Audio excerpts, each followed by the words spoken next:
প্রিয় শিক্ষার্থীবৃন্দ, ক্লাউড স্কুলের পক্ষ থেকে আপনাদেরকে জানাই স্বাগতম। আমাদের আজকের ভিডিও টপিক হলো আহ, একটি মেটাফিজিক্যাল কবিতা, সেটা হলো the evening watch a dialogue. এটা হচ্ছে পুরো কবিতার নাম এবং এটা লিখেছেন আহ, হেনরি ফন। হেনরি ফন এটা লিখেছেন। তো আজকে আমরা এই প্রশ্ন ঠিক না, মানে এই কবিতাটা নিয়ে আলোচনা করব। এটা এই যে যতখানি দেখা যাচ্ছে এতটুকুই, এটা একটা মেটাফিজিক্যাল কবিতা। তো এটা নিয়ে একেবারে ডিটেইল আলোচনা করব। এতদিন বা এর আগে, মানে এই কবিতাটা যেভাবে আলোচনা করছি, এভাবে আমি কখনো কোনো রাইটিং আলোচনা করিনি এর আগে। আমার ইউটিউব চ্যানেলে যেগুলো আপনারা পাচ্ছেন, এগুলো এরকমটা পাবেন না। তো আজকে চলেন আমরা একটু নতুন আঙ্গিকে এই রাইটিং গুলো নিয়ে আলোচনা করি, এবং এখন থেকে যেই আলোচনাগুলো এখানে পাওয়া যাবে এই ইউটিউব চ্যানেলে, সবই ঠিক একটু অন্যরকম ভাবে আর কি আলোচনা। তো চলেন আমরা দেখে এটা আলোচনা করি। এখানে কবিতাটা খুবই ছোট, আমি এটা লাইন বাই লাইন আলোচনা করব। তার আগে আমি আরো ডিটেইল কিছু আলোচনা করব, যেগুলো এর আগের কোনো ভিডিওতে আমি এত এইভাবে ইন ডেপথ আলোচনা করিনি। তো সেক্ষেত্রে হয়তোবা এইটা লাইন বাই লাইন আলোচনা করতে আমাদের খুব হলে 10 মিনিট লাগবে, কিন্তু আমি যেহেতু ইন ডেপথ আলোচনা করব, সেক্ষেত্রে আমাদের এই ভিডিওটা প্রায় আধা ঘন্টার একটা ভিডিও হয়তোবা হয়ে যাবে। তো আশা করি সে পর্যন্ত একটু ধৈর্য ধারণ করে আপনারা শুনবেন, তাহলে দেখবেন যে এটা আপনাদের উপকার হবে। তো চলুন আমরা শুরুতেই এইটা জানার চেষ্টা করি এই কবিতা সম্পর্কে, বা আরো যা কিছু আছে। বিশেষ করে আমি এখানে এই কবিতার থিম, এটার মেন আইডিয়া গুলি বা টোন, মুড, ব্যাকগ্রাউন্ড, স্টাইল, এগুলো নিয়ে আমি আলোচনা করব। তারপরে গিয়ে আমি এটার লাইন বাই লাইন যে আলোচনা, সে আলোচনাটা দেবো। তো চলেন শুরু করি। দেখেন, এই কবিতাটা লিখেছেন হেনরি ভন। হেনরি ভন তিনি ওয়েলসের পোয়েট। ইংল্যান্ড অ্যান্ড ওয়েলস বলা হয় সেই, মানে ইংল্যান্ডের সাথেই ওয়েলস নামে আলাদা একটা স্বায়ত্তশাসিত অঞ্চল বা দেশ। আপনারা যদি ইংল্যান্ডের কখনো মানচিত্র দেখেন বা গ্রেট ব্রিটেনের মানচিত্র দেখেন, তাহলে এটা পাবেন। তো সেই ওয়েলসের একজন পোয়েট তিনি। তিনি 17th সেঞ্চুরির, মানে ঠিক মেটাফিজিক্যাল পোয়েট্রি যে সময়, সেই সময়। তো আপনারা জানেন অলরেডি যে জন ডান, তারপরে Andrew Marvell, George Herbert, Henry Vaughan, এরা সবই মেটাফিজিক্যাল পোয়েট। তো এই কবিতাটা একটা মেটাফিজিক্যাল টপিক, সেটা হচ্ছে যে ডেথ, সোল, এইগুলো মেটাফিজিক্যাল টপিক। মেটাফিজিক্যাল টপিক নিয়ে একটা এই কবিতাটা লেখা। এই কবিতাটা তিনি লিখেছিলেন মূলত এটা একটা রিলিজিয়াস কবিতা, ধর্মীয় একটা কবিতা। ক্রিশ্চিয়ান যে ধর্ম, সেই ধর্মকে রিপ্রেজেন্ট করছে, বা ধর্মীয় অনেক কথাবার্তা এখানে রয়েছে। এই কবিতায় তিনি খুব গভীর কিছু থট নিয়ে আলোচনা করেছেন।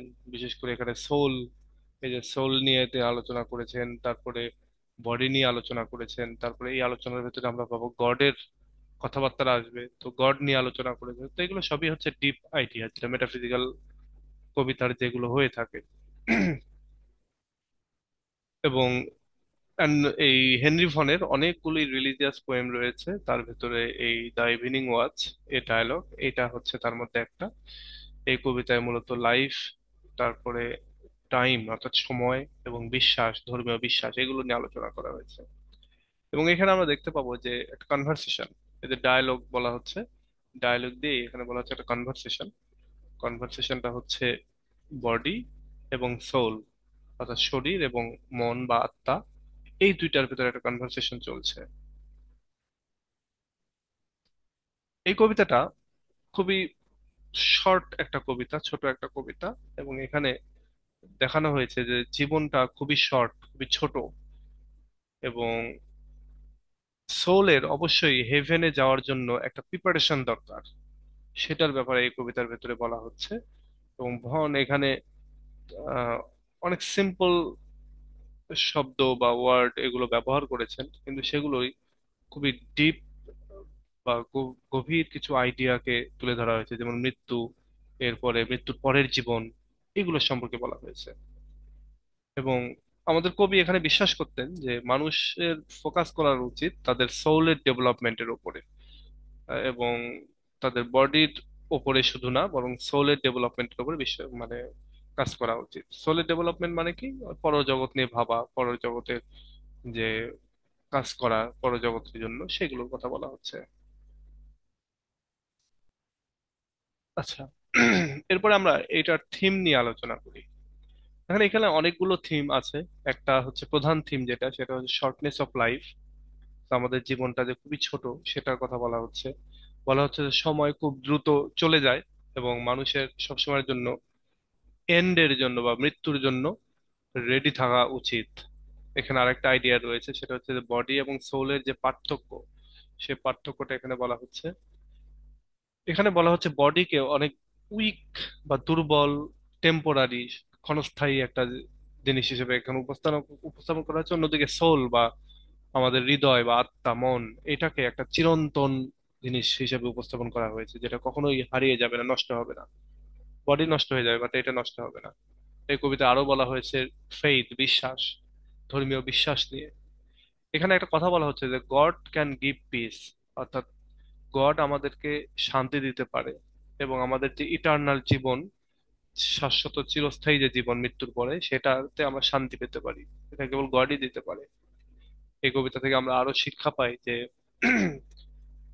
গডের প্রতি যাদের ট্রাস্ট রয়েছে, মৃত্যুর পরের জীবন নিয়ে বা মৃত্যুকে নিয়ে তাদের কোনো ভয় পাওয়ার কারণ নাই। এরপরে আরো একটা আইডিয়া রয়েছে, যেমন হচ্ছে সোলের জার্নি। অর্থাৎ এখন পৃথিবীতে আমরা আছি, আমাদের সোল বা আত্মাটা পৃথিবীতে আছে, বাট এটা মৃত্যুর মধ্য দিয়ে এটা পরকালের উদ্দেশ্যে জার্নি করবে। তো এই সোল জার্নিটা রয়েছে, এবং এখানে বর্ণনা করা হয়েছে যে সোল হচ্ছে গুরুত্বপূর্ণ এই পৃথিবীতে সবকিছুর চাইতে। এই পৃথিবীতে যা কিছু রয়েছে, যত এলিমেন্ট, যত বস্তু, যত থিং, যা কিছু রয়েছে সবকিছু চাইতে হচ্ছে সোলটা হচ্ছে গুরুত্বপূর্ণ। এই কবিতাটা আমরা যখন পড়বো, এখানে মেইন কয়েকটা আইডিয়া পাবো। একটা হচ্ছে যে বডি অ্যান্ড সোল এটা সেপারেট। এখানে বডিকে অনেক দুর্বল, টেম্পোরারি হিসেবে উপস্থাপন করেছে, এবং সোলকে অনেক শক্তিশালী এবং ইটার্নাল থিং হিসেবে বলা হচ্ছে। তারপর এখানে বলা হচ্ছে death is not the end, অর্থাৎ মারা গেলাম মানে সবকিছু শেষ হয়ে গেল, ব্যাপারটা এরকম না। এটা অনেকটা স্লিপের মতো, এটা ঘুমানোর মতো। এবং বডি আবার জেগে উঠবে নতুন করে, যখনই ঘুম থেকে আমরা জেগে উঠবো, তখন যেভাবে আমরা সকালবেলা ঘুম থেকে জেগে উঠেই আবার, ওই রকম আর কি।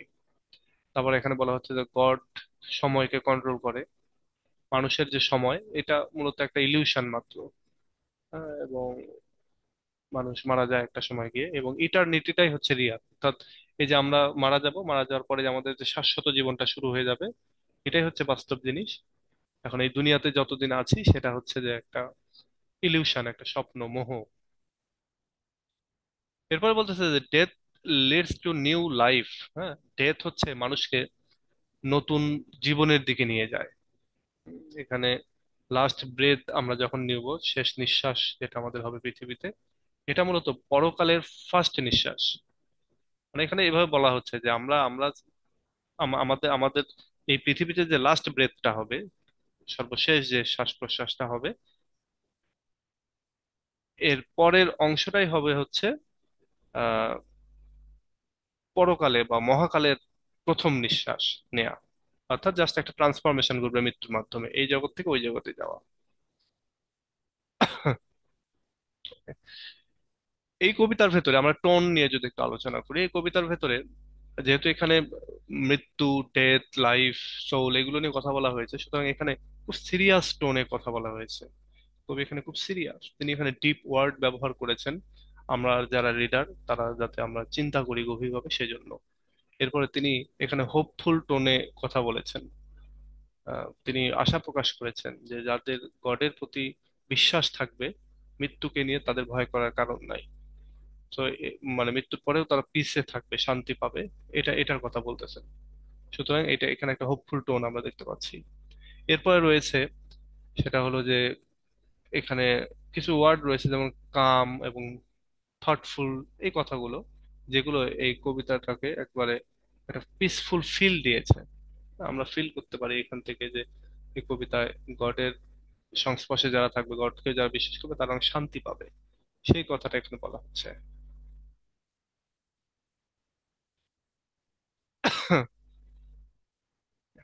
এরপরে এই কবিতায় যদি আমরা মুডের কথা নিয়ে চিন্তা করি, যে এখানকার মুডটা কি, তাহলে আমরা দেখবো যে এই কবিতায় কবিতাটা রিডারদেরকে একটা খুবই শান্ত শিষ্ট থটফুল মুড দিচ্ছে। মানে এখানে কিছু ডিপ আইডিয়া নিয়ে কথাবার্তা বলা হয়েছে, যেমন জীবন, তারপরে মৃত্যু, পরের জীবন, তারপরে মৃত্যু, এইগুলোকে নিয়ে কথাবার্তা বলা হয়েছে। সুতরাং এখানে খুব মানে ডিপ, কোয়াইট, থটফুল একটা মুড এখানে রয়েছে। এবং একই সঙ্গে এখানে হোপফুল, মানে টোন অ্যান্ড মুড প্রায় পাশাপাশি জিনিস। এবার এই কবিতার আমরা একটা ব্যাকগ্রাউন্ড বা সেটিং নিয়ে আলোচনা করি। এই কবিতাটা লেখা হয়েছে 17th সেঞ্চুরিতে, এবং এটা ওই সময়টাতে যখন মানুষ খুবই ধার্মিক ছিল আর কি। ওই সময়টাতে মানুষ ধর্মকর্ম নিয়ে অনেক চিন্তা ভাবনা করতো। হ্যাঁ, তো এই কথাই বলতে তো ওই সময় মানুষ অনেক রিলিজিয়াস ছিল, এবং ওই সময় জীবনটা অনেক কঠিন ছিল। মানুষ ওই সময় চিন্তা করতো মৃত্যুর ব্যাপারে। ভন, তিনিও আহ, খ্রিস্টিয়ান যে আইডিয়া, খ্রিস্টিয়ান যে ধর্ম, সেটার দ্বারা প্রভাবিত ছিলেন। তার পোয়েট্রি, গড এবং সোল, এগুলো নিয়ে তিনি তার পোয়েট্রিতে কথা বলেছেন। এই কবিতাটা এখানে তিনি ইভিনিং ওয়াচ, যেই শব্দটাই যে এখানে ব্যবহার করেছেন নামের ভেতরে রয়েছে, ইভিনিং ওয়াচ, এই শব্দটা ব্যবহার করেছেন। এবং অতীতে মানুষ হচ্ছে বাড়িতে গার্ড রাখতো রাত্রিতে, মানে নাইস ওয়াচ করার জন্য, বাড়ি পাহারা দেওয়ার জন্য। তো এই ইমেজটা তিনি এখানে ব্যবহার করেছেন মূলত জীবনের শেষ সময়টা বোঝানোর জন্য। ইভিনিং ওয়াচ, সন্ধ্যা ঘনিয়ে আসছে, জীবন শেষ হয়ে যাচ্ছে, জীবনের যে প্রদীপ সেটা নিভে যাচ্ছে। এবং এই কবিতাটার যে সেটিং, সেটা হচ্ছে যে মনের মধ্যে কথাগুলো ঘটতেছে, আমাদের মানে স্পিকারের মনের মধ্যে। এবং সেখানে সোল এবং বডি, এই দুইটা যেন পরস্পর কথাবার্তা বলতেছে। এই কবিতার স্টাইলের দিকে যদি যাই আমরা, তাহলে দেখতে পাবো যে এই কবিতার ভেতরে ডায়ালগ রয়েছে। এখানে দেখেন বডি কথা বলতেছে, সোল কথা বলতেছে। তো এখানে ডায়ালগ, এখানকার স্টাইল, এখানে দুইটা ভয়েস আমরা পাবো, একটা হচ্ছে বডি আর একটা সোল। এবং বডি এখানে কথা বলছে ভয় নিয়ে, বডি ভয় পাচ্ছে। এবং অন্যদিকে সোল, সে কথা বলতেছে উইজডম, জ্ঞান, এগুলোর বিষয়ে। Poem was deep and beautiful words. এই হচ্ছে পোয়েমের ভেতরে খুবই গভীর এবং খুবই সুন্দর সুন্দর ওয়ার্ড ব্যবহার করা হয়েছে এখানে। এবং এইটার একটা রিদম রয়েছে, স্টেডি রিদম রয়েছে, স্মুথ ফ্লো রয়েছে। ভন এখানে লিখেছেন খুবই সিম্পলি কিন্তু পাওয়ারফুল ওয়েতে তিনি এটা লিখেছেন। এবং তিনি এখানে বেশ কিছু রিলিজিয়াস ওয়ার্ড ব্যবহার করেছেন। এখানে তার যে স্টাইলটা অনেক কাম এবং থটফুল, স্ট্রাকচারটাও হেল্প করতেছে লিডারদেরকে এই বডির যে উইকনেস এবং সোলের যে স্ট্রেংথ, এটাকে বুঝতে হেল্প করছে আমরা যারা রিডার, যারা পড়ছি তাদেরকে। এই কবিতার ভেতরে যদি আমরা ক্যারেক্টার খুঁজি, তাহলে দেখতে পাবো দুইটা ক্যারেক্টার, একটা হচ্ছে বডি আর একটা হচ্ছে সোল। এই দুইটা ক্যারেক্টার, এখানে বডি যে ক্যারেক্টারটা, সেটা আমরা দেখবো যে খুবই দুর্বল, খুবই ভীত। সে জানে যে জীবনটা খুবই ছোট। সে এখানে খুব টেনশন নিয়ে কথা বলছে। সে ফিল করছে যে সে অনেক টায়ার্ড হয়ে গেছে, ক্লান্ত হয়ে গেছে, এবং সে মরতে চায় না। এবং বডি বুঝতে পারছে না স্পিরিচুয়াল যে থিংস, হ্যাঁ, এটা এটা সে বুঝতে পারছে না। অন্যদিকে সোল, সে হচ্ছে খুবই যেন জ্ঞানী এবং খুবই শান্ত। এটা মৃত্যুকে ভয় পায় না, এবং সে বিশ্বাস করে গডকে এবং ইটার্নাল লাইফকে। এবং সোল এখানে ফেইথ বা বিশ্বাস নিয়ে কথা বলতেছে। সে বলতেছে যে বডি, এই মৃত্যুটাই হচ্ছে সবকিছুর শেষ না, এটা বলছে সে।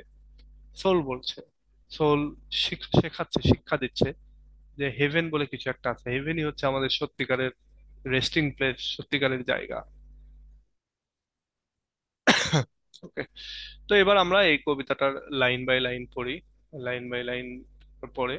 আচ্ছা, আমরা লাইন বাই লাইন পড়ার আগে আরেকটু আলোচনা করি, বিশেষ করে এটার ভেতরে কি কি মেটাফোর বা আরো কি কি রয়েছে, এটা আমরা একটু চিন্তা করি। মানে লিটারেরি ডিভাইস কি রয়েছে বা ফিগার অফ স্পিচ কি রয়েছে এখানে। এখানে এখানে মেটাফোর রয়েছে, এখানে আমরা মেটাফোর পাবো। যেমন এখানে লাইফের যে শর্ট, যে মুমেন্ট, যে সময়, সেটাকে যে এখানে এটার যে টাইটেলের মধ্যে দেওয়া আছে ইভিনিং ওয়াস, এটা দিয়ে জীবনের যে শেষ সময়, সেই সময়ের কথা বলা হচ্ছে। তো জীবনের শেষ সময়কে এখানে দিনের শেষের তুলনা করা হচ্ছে, এটা একটা মেটাফোর। এরপর আমরা এখানে পাবো পার্সনিফিকেশন। সোল, বডি, এরা যেন মানুষের মতো করে কথা বলতেছে, ব্যক্তির মতো করে। সুতরাং এখানে পার্সনিফিকেশন রয়েছে। এখানে আমরা ইমেজেরই পাবো। এখানে আমরা দেখতে পাবো যে আহ, এখানে টাইম, উইকনেস, লাইট, আলো, এগুলোর ব্যাপার নিয়ে কথা বলা হচ্ছে। এখানে সিম্বল পাবো, যেমন নাইট। নাইট শব্দটা, যেটা মূলত মৃত্যুর সিম্বল। তারপরে মর্নিং, এটা উম, মানে নিউ লাইফ, নিউ লাইফের সিম্বল, এগুলো রয়েছে। তো পার্সনিফিকেশন, মেটাফর, ইমেজারি, সিম্বল, এগুলোই হচ্ছে বেসিক এখানকার যে লিটারারি ডিভাইস সেগুলো। আশা করি এগুলা বুঝতে পারবেন আপনারা। আমি সাধারণত ভিডিওতে সবাইকে তুমি করে বলি। যাই হোক, বহুদিন ধরে আমি এই জাতীয় ভিডিও করিনি, যার জন্য আমি আপনি করে বলছি আর কি। ওকে। তো এবার আমরা চলে যাব হচ্ছে লাইন বাই লাইন এক্সপ্লেনেশনে। লাইন বাই লাইন এক্সপ্লেনেশন করলে আমরা এটা আরো ক্লিয়ার হতে পারবো। তো দেখি, মানে এখানে বলা হচ্ছে যে শুরুতেই, শুরুর কথাই হচ্ছে যে এখানে একটা কনভারসেশন চলছে। দুইজন ব্যক্তি, মানে এখানে বডি এবং সোলকে পার্সনিফাই করা হয়েছে, মানে ব্যক্তিতে পরিণত করা হয়েছে, ক্যারেক্টারে পরিণত করা হয়েছে। এখানে বডি এবং সোল দুজনের কনভারসেশন চলছে। এখানে বডি সর্বপ্রথম কথা বলছে, এবং এই যে এখানে বডি সর্বপ্রথম কথা বলছে এবং বলছে যে মানে একটা ব্যাকগ্রাউন্ডে এরকম যে সে ঘুমাতে যাচ্ছে, এবং সোল, সে হচ্ছে রেসপন্ড করতেছে সেই সময় আরো কিছু গভীর থট নিয়ে, আইডিয়া নিয়ে, টাইম এবং ইটার্নিটি নিয়ে। তো এখানে প্রথমেই যেটা বডি বলতেছে যে ফেয়ারওয়েল, বিদায়, আই গো টু স্লিপ, আমি ঘুমাতে যাচ্ছি। But when the day star spring, যখন দিনের যে স্টার বা নক্ষত্র, সূর্য যেটা উঠবে, আই উইল ওয়েক এগেইন, আমি আবার জেগে উঠবো। তো এই জায়গাটাতে এখানে দুইটা অর্থ প্রকাশ পাবে। একটা হচ্ছে যে আক্ষরিক অর্থ আমি যেটা বললাম এটাই, আবার একই সঙ্গে এখানে যেমন এই স্লিপ দিয়ে মৃত্যুকে বোঝানো হচ্ছে, জীবনের শেষ মুহূর্তের কথা বলা হচ্ছে।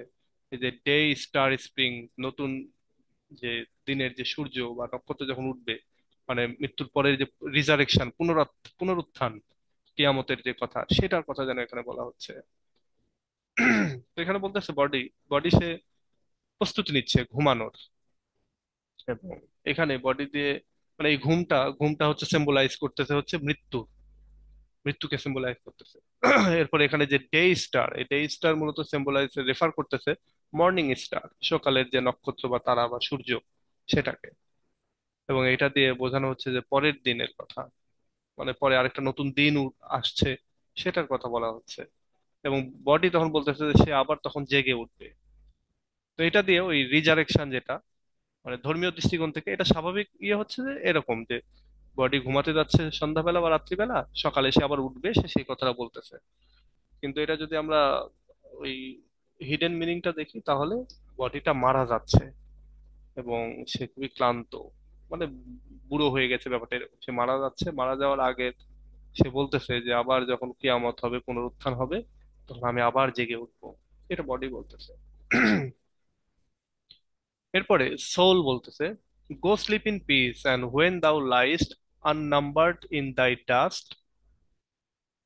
আচ্ছা, এবার মানে আমাদের সোল, সোল বা আত্মা, সে বলছে বডিকে বলতেছে এবার, দুজনের কনভারসেশন যেহেতু চলছে সেহেতু সোল বা আত্মা সে বডিকে বলতেছে যে বডি, রেস্ট ইন পিস, যাও ঘুমাতে যাও, ভালোভাবে যাও। এবং বাট অলসো রিমাইন্ড, কিন্তু বডিকে আবার সে স্মরণ করিয়ে দিচ্ছে যে it will turn to dust, অর্থাৎ এই বডিটা একটা সময় ডাস্টে পরিণত হবে। এই যে বলতেছে ওয়েন দাও লাইস্ট, যখন তুমি ঘুমিয়ে যাবা, শুয়ে পড়বা, আননাম্বারড ইন দাই ডাস্ট, অর্থাৎ তোমার তোমার যে শরীরটা, বডি, তুমি ডাস্টে পরিণত হবা এবং অসংখ্য আননাম্বারড ডাস্টে পরিণত হবা। When all this frame is but one drum, এই ড্র্যাম বলতে এখানে ক্ষুদ্র কণা। এখানে বলতেছে যে তোমার সমস্ত ফ্রেম, বডির যে ফ্রেম গুলি রয়েছে, যে পার্টস গুলি রয়েছে, সেগুলো সব ক্ষুদ্র ক্ষুদ্র কণায় কণায় ধূলিসাৎ হয়ে যাবে, ধুলোয় পরিণত হবে। And what thou now decreest is in several parts shall want a name. এবং তখন কি হবে, তুমি এখন যে তোমার বডিটা রয়েছে, এই বডিটা তখন খন্ড খন্ড, মানে বিচূর্ণ বা ধুলোয় পরিণত হয়ে যাবে। এবং সেভারেল পার্টস, অনেক, মানে অসংখ্য পার্টে পরিণত হবে। বা সেভারাল পার্টস, তোমার বডির যে বিভিন্ন অংশ রয়েছে, যেমন কোনোটা হাত, কোনোটা আহ, পা, কোনোটা মাথা, কোনোটা পেট, বুক, এগুলো ওয়ান ডে নেম, মানে নামের অভাব হয়ে যাবে। তো তখন ওই ধুলো দেখে আর বোঝা যাবে না যে কোনটা কি, কোনটার কি নাম। এটা তখন আর বোঝা যাবে না, সেটাই বলতেছে। বলতেছে যে বডি, তুমি যাও ঘুমাতে যাও, কিন্তু স্মরণ করিয়ে দিচ্ছে যে তুমি খুব ধুলোয় পরিণত হয়ে যাবা। মানে ধুলোয় মানুষ কি ঘুমাইতে গেলে কি ধুলায় পরিণত হয়? অবশ্যই না, মৃত্যুর পরেই তো ধুলায় পরিণত হয়। তো এখানে মৃত্যুর কথা বলতেছে। বলতেছে ঠিক আছে, তুমি যাও, এবং তুমি অসংখ্য ধুলায় পরিণত হয়ে যাবা, বডি তুমি ধ্বংস হয়ে যাবা। তুমি অসংখ্য পার্টে বিভক্ত হয়ে যাবা, এই পৃথিবীর সাথে মিশে যাবা। এবং তুমি তোমার আইডেন্টিটি, তোমার যে নেম, সেই নেমের অভাব হয়ে যাবে। ওয়ান মানে এখানে অভাব, মানে তুমি তোমার যে আইডেন্টিটি সেটা লস করবা, তুমি তোমার কোনো পরিচয় থাকবে না। এখানে যে 1 গ্রাম দিয়ে মূলত এখানে ইয়ে করা হচ্ছে, তো খুবই ছোট এবং অগুরুত্বপূর্ণ জিনিসে পরিণত হবা। মানে বডিকে বলা হচ্ছে তুমি ধুলোয় পরিণত হবা, এবং এতটাই ছোট, ডিক্রিয়েসড হয়ে যাবা যে তুমি অলমোস্ট, তোমাকে চেনাই যাবে না এরকম, এবং তুমি নাথিং এ পরিণত হয়ে যাবা। তো এখানে এই যে এখান থেকে এই 2 লাইন, এখান থেকে এটা, এবং ইন সেভারাল পার্টস, এই এই এই 2 লাইন দিয়ে আরো যেটা বোঝানো হচ্ছে যে different parts of our body, এটার আর কোনো নাম থাকবে না। এটা ধুলোর ভিতরে, ধুলোর ভিতরে কি আর নাম খুঁজে পাওয়া যাবে? কোন কোন অংশ কিসের, খুঁজে পাওয়া যাবে না।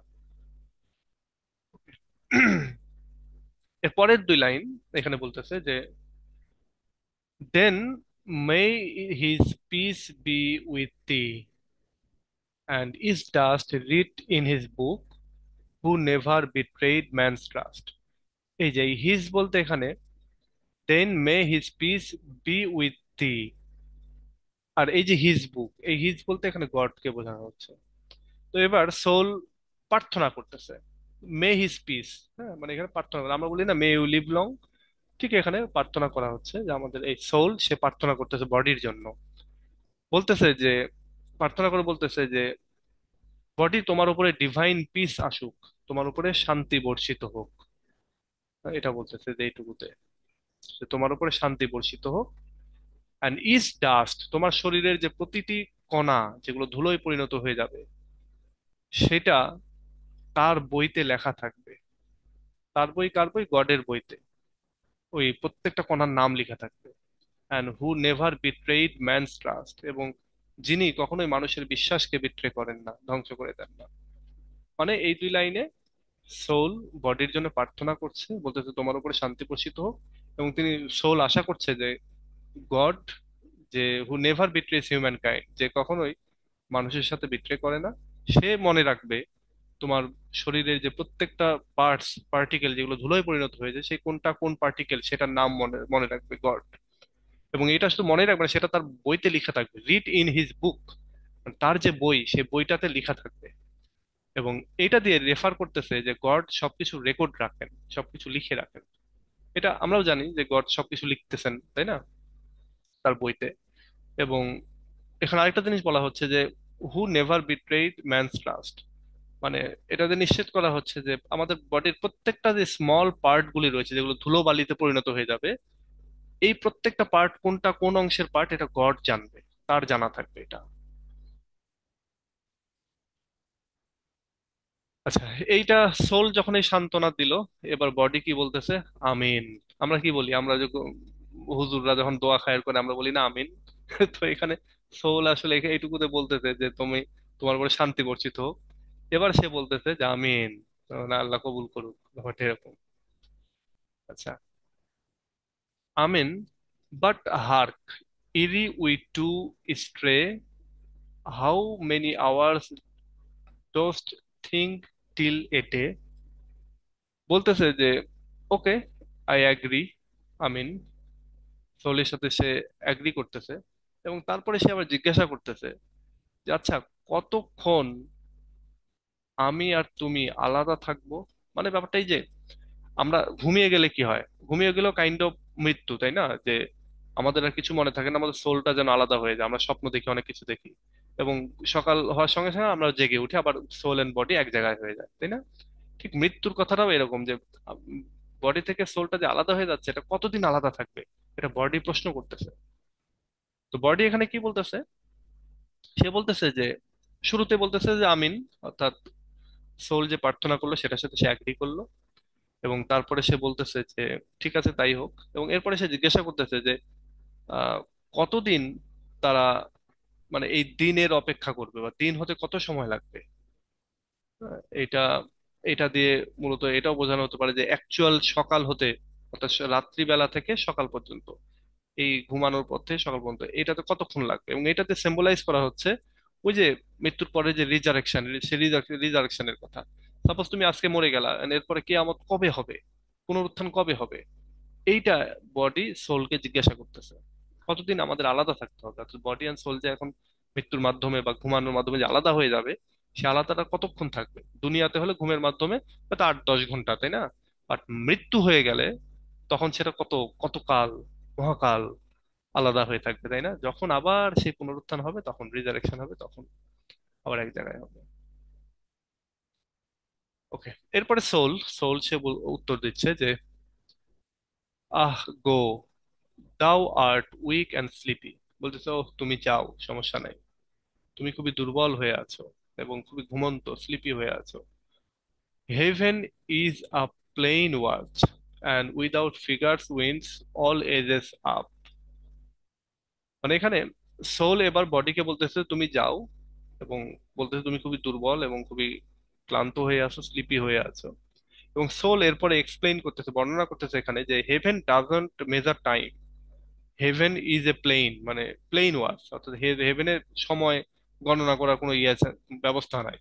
মানে ওইটা তো চিরন্তন, ওইখানে সময় গণনা আর কি করবা। যেমন আমরা পৃথিবীতে বলি যে আমরা এখানে 50 বছর 60 বছর বাঁচবো, 40 বছর চলে গেল, আর কয় বছর বাঁচবো, তাই না, এরকমটা। কিন্তু মৃত্যুর পরের যে জীবনটা, সেই জীবনে তার মৃত্যু নাই, মানুষ তো জীবনে মারা যাবে একবারই। তো যেখানে মৃত্যুই নাই, বা যেখানে এন্ড নাই, সেখানে সময় গণনা করে আর কি, তাই না? তো ব্যাপারটা এটাই বলতেছে। সোল বলতেছে যে হেভেন ইজ প্লেন ওয়াচ, হেভেনের সময়টা হচ্ছে একেবারে প্লেন, সমতল। With and without figures winds all ages up. এবং এখানে যে বাতাসটা বয় সেটা সব সময়ই বইতেই থাকে, মানে এখানে কখনো বন্ধ হয় না। তো এটাই বলতেছে যে সোল এখানে বর্ণনা করতেছে যে হেভেনের কোনো সময় মেনটেনের কোনো কিছু নাই, এবং মানুষরা পৃথিবীতে যা করে এরকমটা নাই।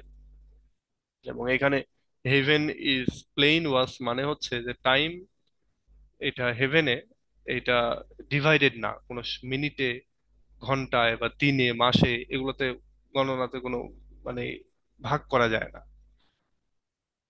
হু drew this circle, even he feels it, days and hours are blinds. বলছে হু, এখানে গডকে বলা হচ্ছে, যিনি এটা তৈরি করেছেন, এই সার্কেলটা ড্র করেছেন, তিনি এটা হি ফিলস ইট, তিনি এটা পূরণ করবেন। ডেজ আওয়ার্স আর ব্লাইন্ড, এখানে মানে সেই তিনি সিদ্ধান্ত নেবেন এখানে। এখানে দিন বা সময় এগুলো সব অন্ধ, মানে এগুলো এগুলো বলে কিছু নাই, ব্যাপারটা এরকম। মানে god who created the world, god যিনি এই পৃথিবীটা তৈরি করেছেন, এখানে ড্রিউ দ্য সার্কেল বলতে পৃথিবী, পৃথিবী যেটা যিনি তৈরি করেছেন, তিনি এখানে সবকিছু কন্ট্রোল করেন। হি ফিলস ইট মানে তিনি এখানে সবকিছু কন্ট্রোল করেন।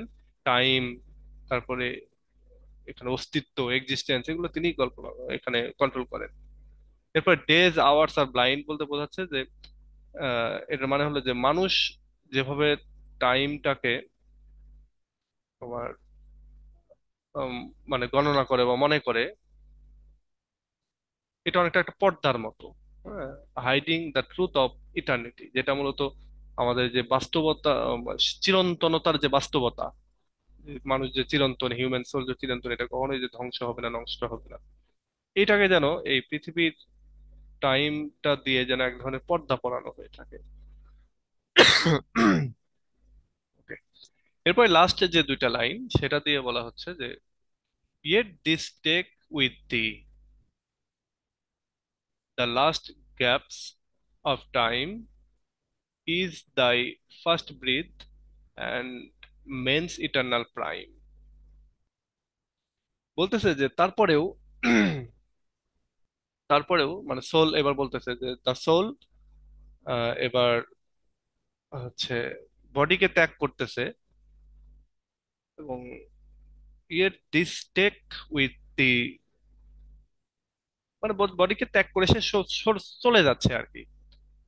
এবং এটাই বলতেছে যে the soul leaves the body, এখানে সোলটা বডিটাকে ছেড়ে চলে যাচ্ছে, আহ মানে চূড়ান্ত ভাবে আর কি। এই মোমেন্টটা, এই যে সময়ের যে মোমেন্ট, মৃত্যু যেটা যে সময়টা আমাদের ঘটে, ঠিক সেই সময়টাতে ইটারনিটি শুরু হয়ে যায়। তো সেটা বলতেছে the last gaps of time is the first breath. তোমার যে লাস্ট সময় যেখানে শেষ শেষ হয়ে যাবে পৃথিবীতে, সেটা শেষ হওয়ার পরেই তোমার ফার্স্ট ব্রিথ শুরু হয়ে গেল হচ্ছে ইটার্নিটিতে, ম্যানস ইটার্নাল প্রাইম, মানে মানুষের ইটার্নাল যে জীবন, সেই শাশ্বত জীবনে। অর্থাৎ তোমার এই পৃথিবীর শেষ নিঃশ্বাস মানেই পরের নিঃশ্বাসটাই হচ্ছে তোমার পরকালের জীবনে, এটা বোঝাচ্ছে। তো এখানে বলতেছে যে এই যে gaps last gaps of time, এটা দিয়ে বোঝাচ্ছে যে বডির যে ফাইনাল যে ব্রেথটা এই পৃথিবীতে, সেটাকে বোঝানো হচ্ছে। এবং তাই ফার্স্ট ব্রেথ, এটাও দিয়ে বোঝানো হচ্ছে যে অ্যাকচুয়ালি আমাদের নতুন জীবন শুরু হবে। এইটা দিয়ে লাস্ট পৃথিবীর জীবন শেষ হবে, আর এটা দিয়ে নতুন জীবন শুরু হবে কোথাকার, ইটার্নাল জীবনের। মেন্স ইটার্নাল প্রাইম এখান দিয়ে সাজেস্ট করানো হচ্ছে যে সত্যিকারের যে জীবন, শাশ্বত জীবন মৃত্যুর পরে, সেটা শুরু হবে।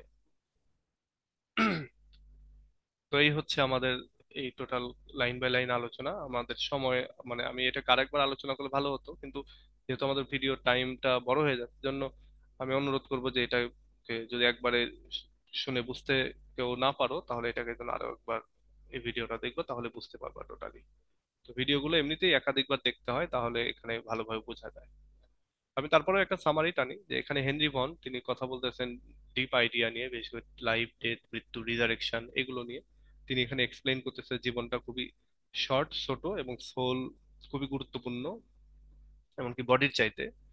তিনি এখানে শেখাচ্ছেন বা শিক্ষা দিচ্ছেন যে কেউ যদি গডে বিশ্বাস রাখে, তাহলে তার মৃত্যুকে নিয়ে ভয় নাই। এবং এই কবিতাটা খুবই মানে একবারে শান্ত, একটা থটফুল একটা কবিতা। এবং এটা আমরা যারা রিডার রয়েছে, আমাদেরকে জীবন এবং জীবনের পরবর্তী এবং পরবর্তী জীবন, মৃত্যুর পরবর্তী জীবন, এগুলো সম্পর্কে চিন্তা করাচ্ছে। এখানে ভন মূলত যে ওয়ার্ড গুলো ব্যবহার করেছেন, এগুলো খুবই সিম্পল, বাট এগুলো ডিপ, অনেক অনেক গভীর ওয়ার্ড, আইডিয়া গুলো অনেক গভীর। তিনি এখানে ডায়ালগ ব্যবহার করেছেন মূলত এখানে ডিফারেন্ট ভিউ গুলোকে বর্ণনা করার জন্য। এবং তার যে পোয়েট্রি, এটা একটা রিলিজিয়াস পোয়েট্রি, রিলিজিয়াস অনেকগুলো আইডিয়া রয়েছে। এবং এই কবিতাটা আমাদেরকে একটা পিস দিচ্ছে, একটা শান্তি বা একটা আশার বাণী শোনাচ্ছে যে গডে যদি বিশ্বাস করা যায়, তাহলে আর ভয় নাই।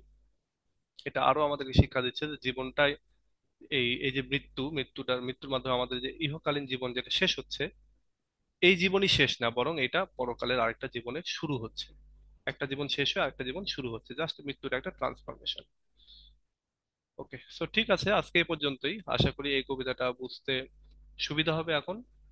অনেকে এই কবিতাটা নিয়ে অনুরোধ করেছিলে যে যাতে করে আমি এই কবিতা নিয়ে ভিডিও বানাই, তো বানিয়ে ফেললাম। আশা করি এটা তোমাদের জন্য ইজি হবে এখন। তো ঠিক আছে, আজকে এই পর্যন্ত। ভালো থেকো সবাই, নেক্সট কোনো ভিডিওতে আবার কথা হবে। আল্লাহ হাফেজ।